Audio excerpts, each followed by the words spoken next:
In 1968, an NVA soldier named Trong sat in a tunnel outside Kuchi with two other men. He was listening to a sound above ground that he had learned meant he had only seconds left to make a decision.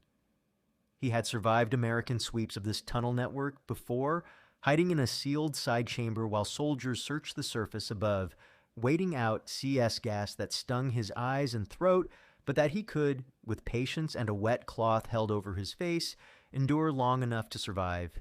He knew the rules of that particular danger, and he had learned to live inside them. This sound was different. It was the specific, unmistakable hiss of a grenade landing near the tunnel entrance above him, followed almost immediately by a light so bright it threw stark shadows even through the packed earth, separating him from the surface. Trong knew, the instant he heard that hiss, exactly what was coming, because every soldier in his unit had heard the stories, traded low and grim between men who had watched it happen to someone else. White phosphorus did not simply burn the way ordinary fire burned. It ignited on contact with the air itself, and it kept burning, deep and relentless, through cloth and flesh alike, extinguishable by almost nothing available to a man trapped underground. Worse, in an enclosed space like the tunnel chamber where Trong now sat, it would consume the oxygen around it as it burned, filling the confined air with smoke and heat until the men sheltering there suffocated long before the flames themselves ever reached them. Trong had perhaps 10 seconds to decide. He could stay and gamble that the chamber was sealed well enough, deep enough to survive what was coming. Or he could move now toward the tunnel's second exit, hands raised, calling out the words that meant surrender in a language he had spent years being trained to consider unthinkable to speak. He chose the second option, and he was not alone in choosing it. That is the story of a weapon that did not need to kill a man to defeat him completely, because the choice it offered was worse in its own way than death itself. Now let me show you exactly why that choice broke men who had survived nearly everything else that war could throw at them. If a story like this matters to you, if the men who lived it on both sides deserve to be remembered, a like and a subscribe help it reach the people who care. It takes 1 second. These are the stories the history books leave out. Now, to understand why this particular weapon produced surrenders that CS gas and conventional grenades rarely manage to force, you first have to understand exactly what made it different from every other threat men like Trong had already learned to survive. To understand why this weapon terrified men who had already survived years of war, you have to understand the specific chemistry that made it different from every conventional weapon Trong's side had already learned to endure. White phosphorus is a substance that ignites the instant it makes contact with the ordinary air, a property called pyrophoric that made it uniquely valuable to militaries for generating instant, reliable smoke cover. But that same property made it uniquely horrifying as a weapon aimed directly at human beings. Once ignited, it burned with a heat and persistence that ordinary firefighting methods struggled to address, continuing to burn through cloth, through skin, through nearly anything it touched, for as long as oxygen remained available to sustain the reaction. This was not a fire that simply consumed fuel and went out. It was a fire that fed on the air itself, and denying it that air in the field conditions available to a wounded man or his comrades was genuinely difficult to accomplish.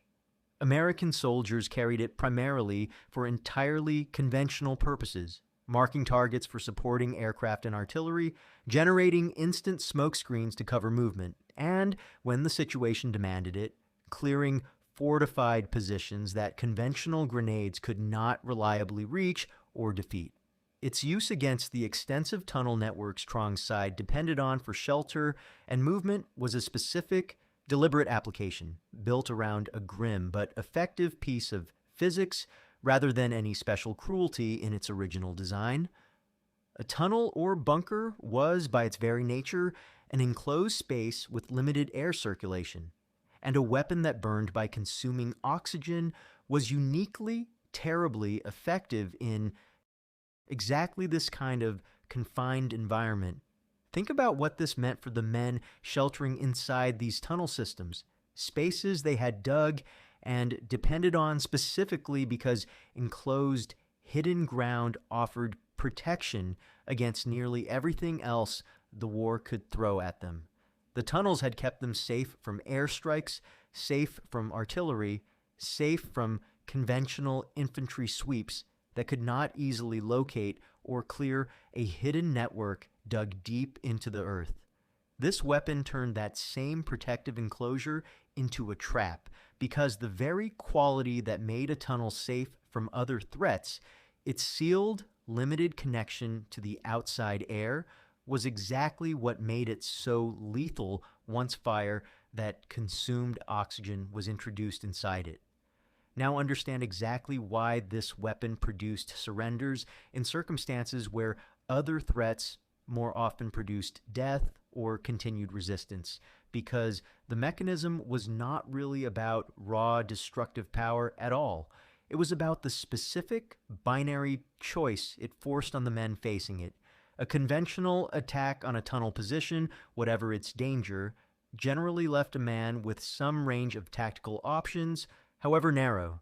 He could fight, retreat deeper into the tunnel system, or wait out the danger in a sealed chamber, weighing real but survivable risks against each other. This weapon collapsed that range of options down to something far starker. Remaining inside a tunnel or bunker under attack from a weapon that consumed the available oxygen while burning meant a slow, agonizing death from suffocation and heat. A death that offered no meaningful chance of survival through simple endurance or careful positioning, the way surviving CS gas or conventional grenade attack sometimes did. This left men like Trong with an unusually clear and terrible calculation.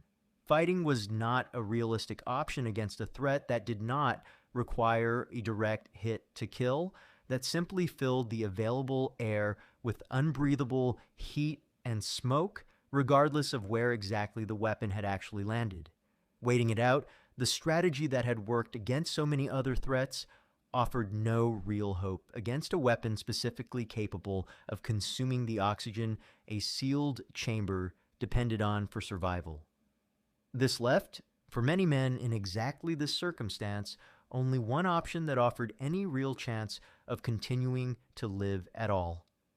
Emerging immediately, hands raised into the hands of the same enemy the war had trained them from the very beginning to consider an unthinkable fate. Think about what this actually required of a man's psychology in the space of those few seconds. Surrender for a soldier trained under a doctrine that treated capture as failure and shame was never a simple or easy choice, and it carried real serious costs beyond the immediate physical danger. Social costs among comrades, ideological costs against training that had shaped a man's entire understanding of his own duty and honor. This weapon made that difficult choice into something close to the only rational option available, collapsing a decision that would ordinarily have carried enormous internal resistance into something closer to simple, immediate survival instinct. Understanding why this weapon's reputation grew so powerful requires understanding how word of its effects actually spread through Trong's side, because the psychological reach of this weapon extended considerably further than its actual physical use. Men who survived encounters with this weapon, or who had witnessed its effects on comrades who did not survive, carried accounts back to their units that spread with the particular visceral horror reserved for exactly this kind of injury.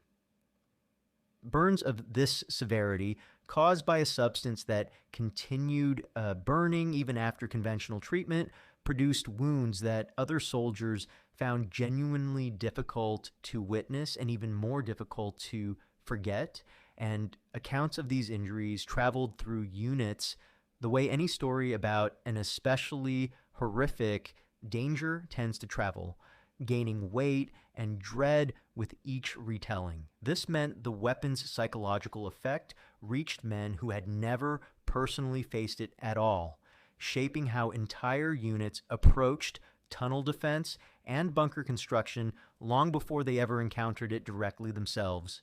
Word that a nearby unit had faced this weapon, and the specific grim details of what had happened to the men caught inside when it was used spread fast enough that units elsewhere began altering their own tactics and expectations in response, treating the threat as a real and present danger even in areas where it had not yet actually been used against them. And there was a specific reason this particular threat proved so much more psychologically corrosive than conventional firepower, however much greater that firepower's raw destructive potential might have been in absolute terms.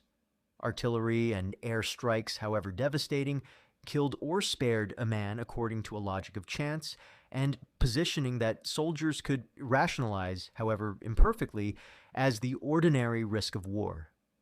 This weapon offered no comparable logic. It did not simply threaten death.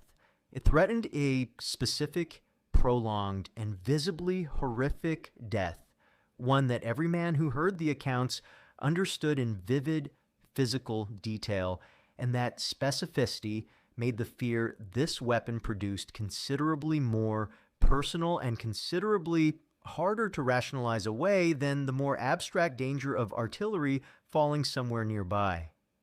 It would be incomplete, and it would flatten an important part of this story to present this weapon as an unstoppable, unanswerable threat, because the honest history includes real limitations that shaped exactly when and how effective it actually was.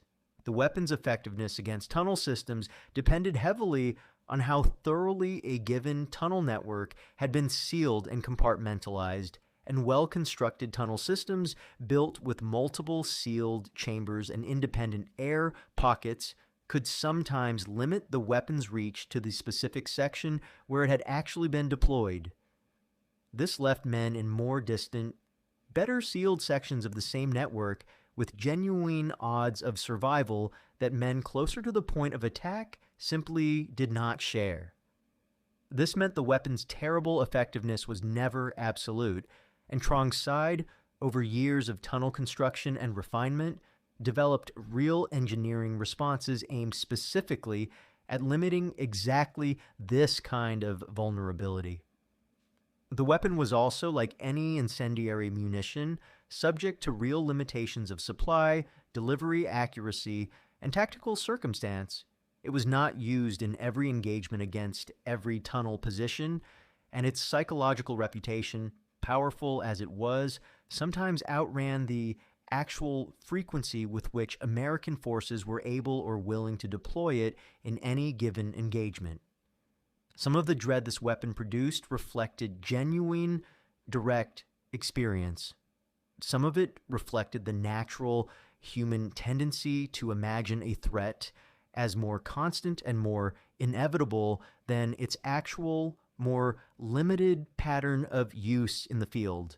And it is worth noting, honestly, that the use of this weapon in exactly the way this story describes raised real and serious questions, both at the time and in later historical assessment, about its appropriateness against combatants sheltering in confined spaces, questions this channel does not attempt to resolve, but that deserve acknowledgement rather than omission.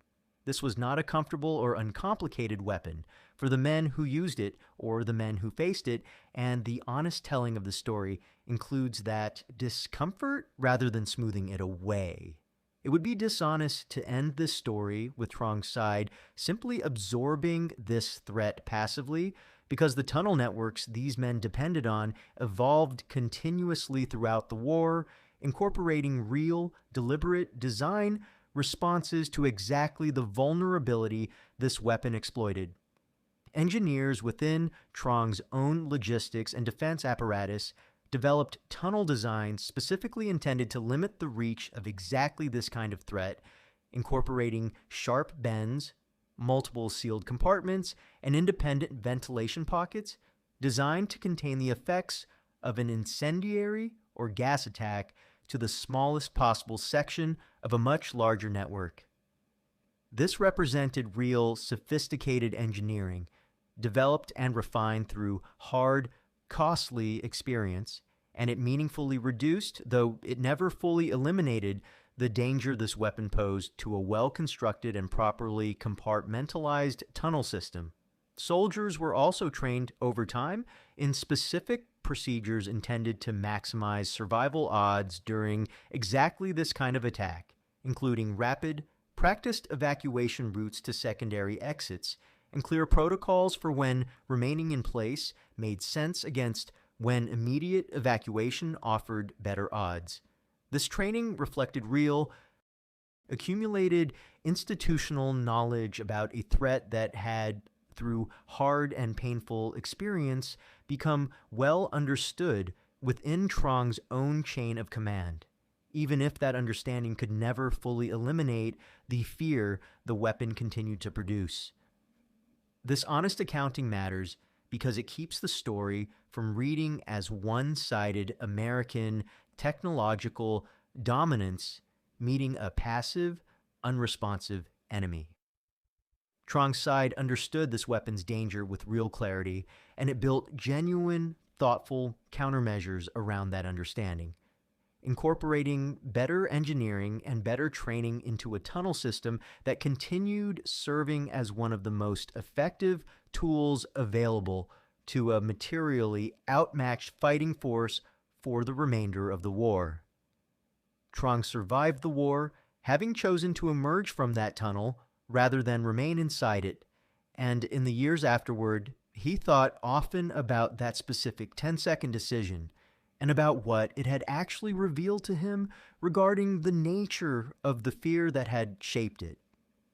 He came to understand with time that the choice he had made that day was not, in any meaningful sense, a failure of the courage or commitment his training had demanded of him. He had faced a threat that offered no version of the outcome his training had prepared him to accept, dying in the fight or surviving through skill and endurance. This weapon offered only the choice between a specific, agonizing death and a surrender.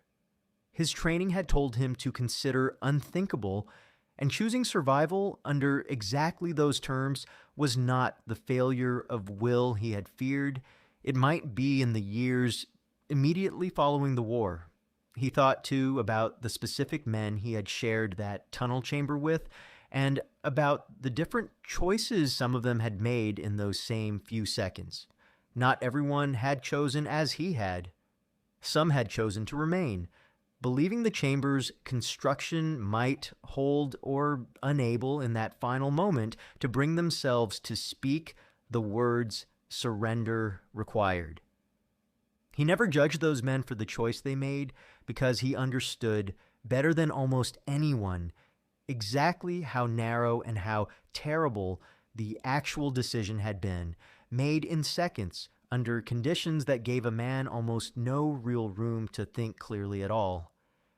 And he came eventually to a complicated understanding of the weapon itself, separate from the fear it had once produced in him. It was not, he came to believe, a weapon built primarily to kill efficiently in the way so many other weapons of that war had been built and refined. It was, in its practical effect, if not necessarily its original design intent, a weapon built to remove choice itself, collapsing a man's options down to something so narrow that the outcome became almost predetermined the moment the weapon was actually deployed. That was, in its own way, a more unsettling kind of power than raw, destructive capacity alone, and Trong never fully stopped thinking about what it meant that a weapon could defeat a man so completely without ever needing to touch him at all. Here is what Trong finally understood about the fire that could not be put out, and why it broke men who had already survived nearly everything else that war could bring against them.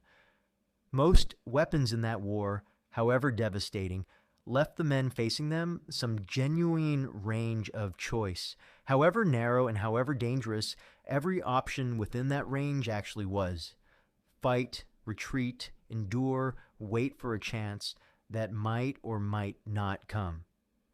This weapon collapsed that range down to something far starker, offering men sheltering in an enclosed space a choice between a specific, agonizing death and a surrender that violated everything their training had taught them to believe about themselves. That collapse, more than any measure of raw, destructive power, is the real source of the dread this weapon produced, and it explains why so many men chose survival on terms their training had told them for years to consider completely unacceptable. That is the real meaning behind the fear this weapon earned, and it reaches well past one tunnel chamber and one terrible decision. The most effective weapons are not always the ones that kill the most efficiently. Sometimes they are the ones that remove choice itself, narrowing a man's options until the outcome the weapon's user wants becomes nearly the only rational path remaining, regardless of what that man's training, ideology, or sense of honor might have demanded of him under any other circumstances. Trong had been trained to consider surrender unthinkable. This weapon made surrender the only thinkable option left, and that transformation, achieved without a single round ever actually striking him, is a form of power that reaches well beyond what any simple measure of destructive force could ever fully capture. Trong sat in that tunnel with 10 seconds to decide, listening to a hiss that meant fire was coming that could not be extinguished, that would consume the very air he needed to survive, whether or not it ever touched him directly at all. He chose to live on terms his training had told him for years to consider a fate worse than death itself. He was not alone in that choice, and the men who made it alongside him across countless tunnels and bunkers throughout that long war were not cowards. They were simply men who understood in the space of a few terrible seconds exactly what kind of choice they were actually being offered. That is why the NVA surrendered rather than face Willie Pete. Not because they feared dying, because this weapon, uniquely among everything else in that war, offered them nothing else to fear instead. Now you know why. Thank you for staying with this story all the way to the end. These are the histories worth keeping, not just the famous battles with their famous names, but the terrible, narrow choices that shaped who lived and who did not on both sides of that long war. If it meant something to you, a like genuinely helps.